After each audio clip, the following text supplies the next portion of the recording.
Reserve bank ने 2000 के note को बैंकों में जमा कराने या इन्हें एक्सचेंज कराने की अपील पिछले महीने के आखिर में की थी। 30 सितंबर तक इन नोटों को बैंकों में जाकर जमा कराना है या फिर दूसरे नोटों से एक्सचेंज कराना है।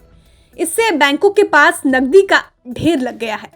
रिजर्व बैंक ने जब ये देखा तो उसने बैंकों के पास मौजूद इस सरप्लस कैश को अपने पास मंगवाने का प्लान बना लिया।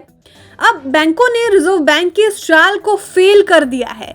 इस दिलचस्प कहानी को हम आपको इस रिपोर्ट में बताने जा रहे हैं। हुआ क्या कि रिजर्व बैंक ने 2 दिन के लिए खास विंडो बैंकों के लिए खोली थी। इसमें बैंक अपने पास मौजूद सरप्लस कैश को रिजर्व बैंक के पास जमा कर सकते थे। आरबीआई की स्कीम को variable rate reserve repo auction या VRRR कहा जाता है।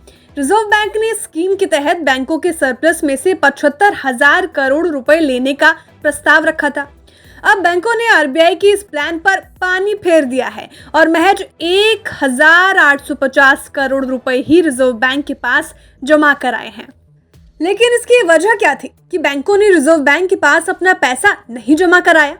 असल में बैंकों के लिए बीते कुछ वक्त से लिक्विडिटी की मुश्किल रही है। रिजर्व बैंक के पिछले 1 साल से ब्याज दरों में बढ़ोतरी करने के चलते बैंकों के लिए नकदी का इंतजाम एक बड़ी चुनौती रही है। ऐसे में जब बीते महीने रिजर्व बैंक ने 2,000 रुपए के नोट पर बड़ा ऐलान किया तो लोगों के पास मौजूद नकदी अपने आप बैंकों के पास आनी शुरू हो गई।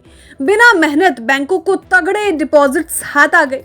अब बैंक अपने पास जैसे तैसे आई इस नकदी को गंवाना नहीं चाहते। बैंकों की दूसरी मुश्किल ये है कि इसी महीने के बीच में एडवांस टैक्स के तौर पर नकदी सिस्टम से निकल जाएगी। इससे उनके पास नकदी की किल्लत फिर से हो सकती है। दूसरी तरफ रिजर्व बैंक चाहता है कि बैंकिंग सिस्टम में मौजूद नकदी की इफरात को कम किया जाए। महंगाई पर लगाम लगाने के लिए सिस्टम से नकदी को घटाने की कोशिश की जाती है। रिजर्व बैंक रेपो रेट और रिवर्स रेपो रेट के जरिए सिस्टम में मौजूद नकदी को मैनेज करता है। जब बैंकों के पास नकदी की कमी होती है तो रिजर्व बैंक रेपो के जरिए बैंकों को लिक्विडिटी मुहैया कराता है। दूसरी तरफ बैंकों के पास मौजूद सरप्लस कैश को रिजर्व बैंक रिवर्स रेपो के जरिए वापस लेता है।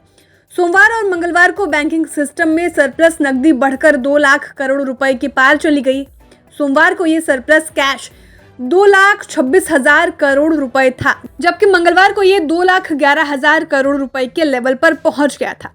बैंकों के पास ज्यादा कैश की बड़ी वजह 2000 के नोट रहे हैं। 2000 के नोटों के तौर पर मौजूद पैसा बैंकों के पास आ गया और बाजार में मौजूद नकदी कम हो गई। इसे करेंसी इन सर्कुलेशन कहते हैं।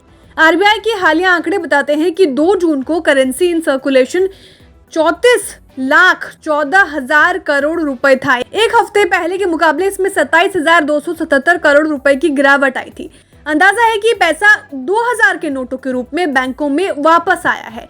2000 के नोटों के रूप में मौजूद जो नकदी बैंकों के पास आई है उसका 80% हिस्सा ऐसा रहा है जिसे बैंकों में ही छोड़ दिया गया है और इसके बदले दूसरे नोट नहीं लिए गए हैं। दूसरी तरफ महज 20% हिस्सा ही एक्सचेंज हुआ है। देश में 2000 के नोटों की 3,06,000 करोड़ रुपए की करेंसी बाजार में मौजूद है और अंदाजा ये भी है कि ये पूरा पैसा बैंकों में जमा करा दिया जाएगा।